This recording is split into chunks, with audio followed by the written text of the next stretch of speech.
Welcome to Promo Perspectives, a podcast presented by Sage, dedicated to giving promotional products, suppliers, and distributors tips, tricks, and insights to help them grow their businesses. I'm Gabe Gotai, Senior Marketing Coordinator here at Sage, joined today by Patrick Harvitt, Distributor Sales Team Lead.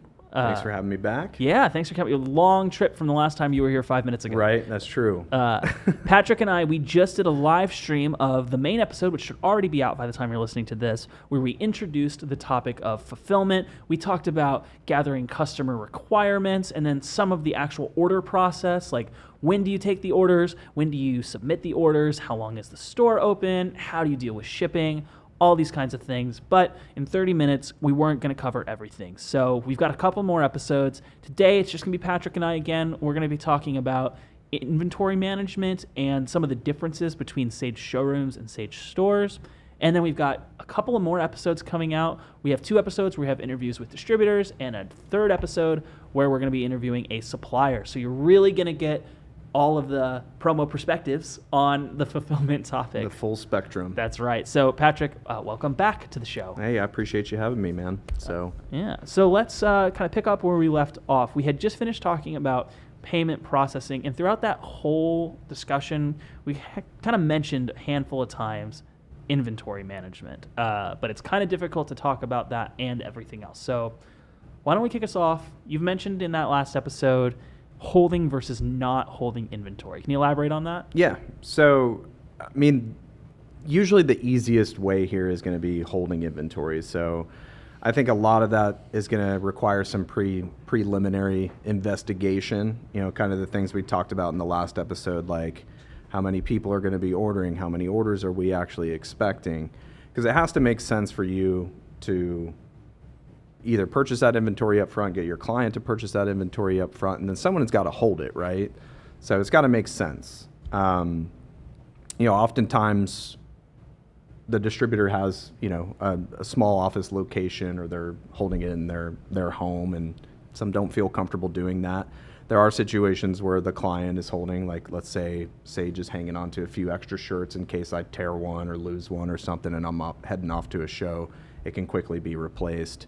And then you have the other situation where you're working with like a third-party fulfillment center. So usually when I see that, I mean, we're talking big amounts of inventory to where there's just no other outlet outside of working with a fulfillment warehouse. So the other side of it would be not holding inventory at all. And I think kind of what we talked about in the previous episode, it's circumstantial based on what the customer's expectation is, how quick they need the products, things like that. Because more often than not, the store is going to collect orders over a period of time, and then you're doing a bulk purchase to your vendor to fulfill. So there's really no reason to hold the inventory. There might be a situation where, hey, the store is open year round, but we have hundreds and hundreds of people accessing it. So I'm not really worried about not hitting my minimum, so I don't need to hold inventory at that point. So right, and kind of taking it from the top there of like holding your own inventory, it does not take very long for the physical square footage of these products to add up. Oh, I'm sure, yeah, absolutely. Even, I think it's probably why pens are one of the most popular products, not only because they're so commonly used, but you can get a lot of pens in a pretty small box. But once you get up to, the most popular things tend to be apparel. A box of shirts is usually, like a 2.5 by 3 foot, box that is gonna. I saw, there's a couple of us here at Sage that are involved in music, and we have band merch. And even if you're really small and you're only getting 72 to 140 something shirts at a time, that has to live somewhere. Yeah. And a lot of distributors, are smaller businesses. Like even some of the bigger ones, we did an interview during the sustainability topic, and one of those distributors, they have no offices, right? Mm-hmm. They are just based out of their homes. And is that kind of a common thing for distributors? Yeah, I would say most distributors that I speak with are smaller mom pop, 2-man, 3-man shows, remote workers. Now, obviously, there's some distributors that are also screen printers or embroidery shops, so that's a little bit of a different process for them. They actually have probably the capability to handle that type of thing. But most of them work out of their home, so they're not necessarily wanting to keep the products there. Again, and that's where I would say do that investigative process ahead of time and figure out like, hey, do we actually even need to hold inventory?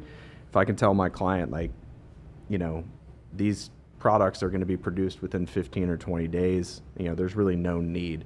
I think the Amazon effect has been kind of the blessing and the curse. It's a blessing for all of us because we get our stuff in 2 days, right?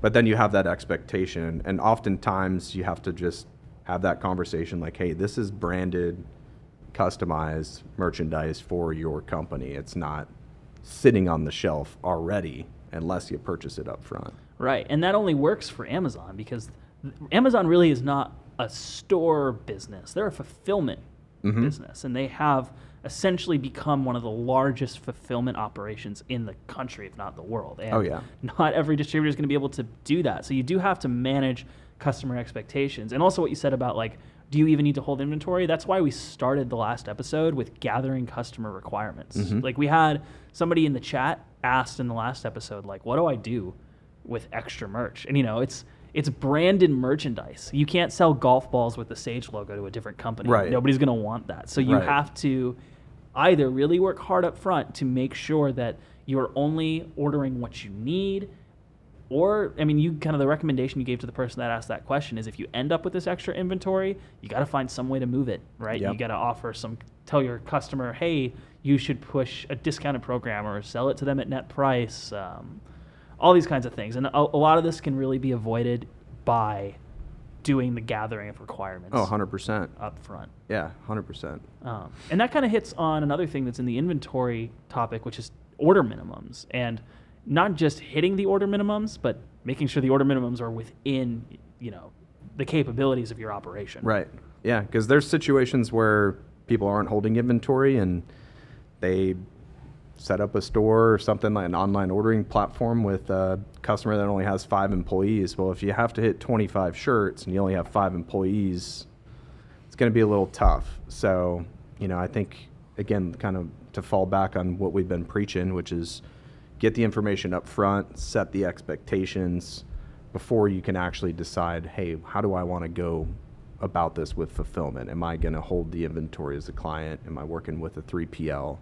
Or are we just going to forego the inventory altogether? So we'll get into the 3PL in just a second here. But something, you said there, it's like if you're working with someone that's got 5 employees and they want shirts, what is the solution to that, customer? At that point, I think the distributor would have to decide, like, would the store option even be a feasible option? Does it even make sense? Right, because something that small, the client may want, their own, I guess, online place to reorder, but it's got to make sense for the distributor too. Right, because the store, it does cost to have the store. And that was another question that came up too, is somebody asked, should we charge for the store? And the answer to that's absolutely right. Yeah, absolutely. I always encourage people to charge for the stores, but there's some distributors that don't. So, but at the end of the day, I'm all about, like, you're providing them a service, right? So charge for the service that you're providing, whether it's just whatever you're paying Sage to run the store, because we're not going to bill your client directly, but. Right. Well, okay, so let's move on to the 3PL, working with a warehousing company. Talk a little bit more about how that works, what options are available, and why you might go that route. Mm-hmm. So I think for the most part, the only time I really see people working with fulfillment warehouses is when there's large quantities of items here. Like, it's beyond the reach of my client holding them or me holding them in my office or my garage or whatever. It's gotten to the point to where there's too many items, there's too many moving parts. So that would be the obvious one, right? There's large amounts of inventory, and rather than you taking the trip to the FedEx office or the UPS office 50 times a day to get rid of this stuff, the 3PLs will streamline that whole process. So I would say that's going to be the most obvious, and honestly probably really the only reason you would work with a fulfillment warehouse. The other would be like kitting and stuff. So a lot of the times new hire kits, organizations that do like employee appreciation, where they send you a box and there's a bag, there's a pen, there's a tumbler. rather than all of that stuff getting shipped to you and you actually kitting it, a lot of the times people will work with these third-party fulfillment warehouses or 3PLs that do kitting. So a lot of them do kitting where they can put a nice branded box, put all the items together for you, and then ship it out to the customer. So it's more than just the whole inventory side of things. It could be you're offering kits on there, and it just makes more sense for you to have that all shipped to one central location. And we'll talk to in the next bonus episode where we're going to have Jill and Michael from Corporate Pride, because Michael has a separate warehousing company. And it's interesting because they don't actually even use that right now for all of the orders they do through Corporate Pride, because it doesn't necessarily make sense. But he talks about some examples where some of the stores they have might be moving to that option. Yeah, absolutely. And I think it also, keep harping on this, it ties back to the importance of customer requirement gathering, because if you do that appropriately, you should know up front if that's a service you're going to have to use, because that's something you're going to need to consider in the cost of the store and the cost of the products. 100%, absolutely. Because now, the warehousing isn't going to be free. No. No doubt. And it might not be, I think people might be intimidated at the idea of having to pay a whole other business, but there's an economy of scales here too, right? Where what you would have to pay individually, either in, space and sanity in your home, or in, like you said, driving to and from FedEx, UPS, or other freight management companies, your gas and time to do that. And beyond that, what you're paying to FedEx and UPS is likely going to be more than what a warehouse is paying, because they're sending probably whole trucks of things out to the distribution centers. Absolutely. And it's interesting. So, there's a lot of options out there. And I guess is Google just kind of be the best route to find that kind of thing? Well, there is a fulfillment services tab that you can take a look at in Sage. So there's a category search that you could do. I think there's a few in there. I know there's definitely some kitting services that y'all can take a look at. But that would be my suggestion, is take a look at those, see what companies are there. Odds are there's probably some kind of fulfillment warehouse on every other corner, maybe not every other corner, but every city that you could potentially work with. It's not uncommon that companies are using them for promotional items, for apparel items, things like that. So, all right. Well, before we move on from inventory, any other thoughts? Or should we move on to the stores, showrooms? I would just say, we talked briefly on this, in the previous episode, regardless of what route you go, keep it simple, work with your best vendors for that particular type of item. So I think where people get in the gray area is where they have a million product options, because that's either going to require a million pieces of inventory, or you juggling all sorts of different moving parts if you're not holding inventory. What happens when the vendor's out of stock, or it's on back order, or the product gets discontinued? So I usually tell people, keep it simple, less is good.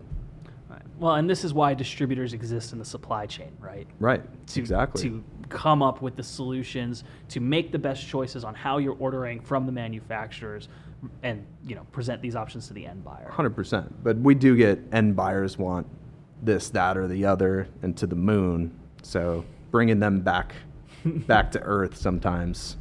Don't be scared of that, I guess. Yeah. Well, and customers are always easy to deal with, right? We know this. Sure. All right. Well, then let's move on to showrooms versus stores. And again, this is another thing that's going to come up a bit in the Corporate Pride episode, because there are some pretty significant differences in the uses for both, and there can even be kind of a pathway from one to the other depending on what it is. So why don't we just start off basically, what are the similarities and differences between our Sage showrooms and our Sage stores? Okay. So I'll start with the store, just because it's probably the simplest explanation and the least confusing. The stores are obviously their own standalone website, so your client has their specific URL they're going to, and then the whole website is branded to them and only populated with their branded merch, right? And then that store also has its unique cart settings. So whether they're doing credit card payments or invoice request or payroll deduction, like we talked about the last episode, or promo codes or whatever, that store has its own standalone cart functions. Now, the showrooms, though similar, are different. They're actually hosted on your Sage website. So if you have a professional or professional plus website with us, you have access to build unlimited showrooms. So part of what people have done is they've created client-specific showrooms. So think of it as a landing page on your website that's only populated with your client's products. So it's still living on your website. They're still going to see your header and your logo and they could browse whatever they want to browse. Maybe they want to read your blog while they're looking at their showroom. So that's kind of number one. The store is standalone. The showroom lives on your site. Now, it doesn't mean you can't make it more private. You can hide it from public access. You can password protect it, all that stuff. Where people, I think, get in the gray area is they're trying to execute a showroom exactly like a store, and then they run into a situation where there's a payroll deduction payment need, or this client wants to incorporate employee allowances or something. Because what that's going to ultimately do, if other people are checking out on your website, or you guys have the add to cart function allowed on your website, when they get to the end, it's going to also give that customer a payroll deduction option to pay. So it's like, that's where there can be some gray area. If it's simple, easy credit card transactions, probably not a problem. I guess the only thing to be mindful of is, they still are accessing your website. So a lot of the times a school, like let's say a university where students are actually ordering, the university wants their own site. They don't want their students going to the promotional product distributor's website. So right. Well, and you kind of just started doing this just there, but the next thing I wanted to ask you, can you give me an example for each case of something that should definitely be a store, something that should probably be a showroom, and if you have any examples of something that might start as a showroom and evolve into a full store? Sure. So something that should definitely be a store, I would say, like we talked about this, like a charity event giveaway item or something where you kind of want the whole standalone site feel that's labeled to that charity organization. There's no kind of intertwinement between the product that they're offering and the promotional product distributor. I know a lot of people will probably hate me for saying that because it's like, well, what if that person's a small business owner and they're coming to my website now? So I would say it's a little bit of a double-edged sword, but in reality, you probably need to have that as its own standalone store. Or if there's any kind of crazy cart function outside of like credit card payments. So I think more and more with corporations, we're seeing that employee credit or employee allowance option or promo codes for new hires. You're definitely going to want to go to the store on that route. Right. On a showroom side of things, like let's say my customer reorders the same pens 3 times a year, and that's really all they order. Start out with a showroom. It's free. Put that showroom there, and anytime they need to reorder it, they just go to their portal and reorder it. Ultimately, what that can turn into, and kind of where this leads as, I guess, a showroom can be like an introductory stage to a store, is they've now gotten used to that ordering process, but want to start incorporating other things like apparel and maybe printed flyers or whatever else, because you could put any product in there. So you're kind of warming them up for the big leagues, I guess. Right. And it's an easy way, and this is something Jill's talks about in that episode that's coming out, is like, it's very easy to just set up a showroom just to demonstrate the value to the client, which makes it like a marketing tool. Right. And then, like you said, that can evolve into a store. And, that thing you said earlier about like there's a potential distributor who might be a little upset that their branding is on a store, because what if that person who comes to order from a charity is a small business and they see me? It's like, well, what's your actual goal with this, right? Mm-hmm. Is your goal to provide an excellent service to this charity and secure repeat business every time they do this 5K in a different market? Or is your goal to put your name in front of as many small businesses as possible? Exactly. Because I think there should be a priority balance there. Oh, for sure. And I would agree. All right. Well, are there any other thoughts that you have on showrooms versus stores? That's honestly really all I can think of. I mean, I would encourage you, if you haven't already, talk to your Sage rep. If there's still some fuzziness to the concepts, talk to your Sage rep. We can walk you through it and even show you a few examples. So, but no, other than that, I think that's... Yeah.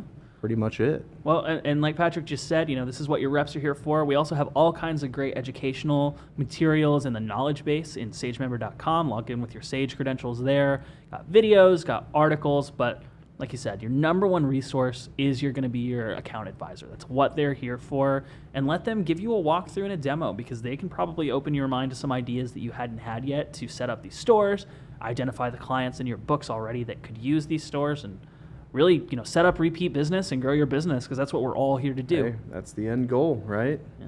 All right, well, thanks, y'all. This is the end of this first bonus episode on fulfillment. All the rest of the episodes are going to be interviews with actual distributors and suppliers in the industry, so you can see how some people are really doing it and get a more well-rounded perspective. Thanks, Patrick, for joining us. I appreciate it. See you on the next one.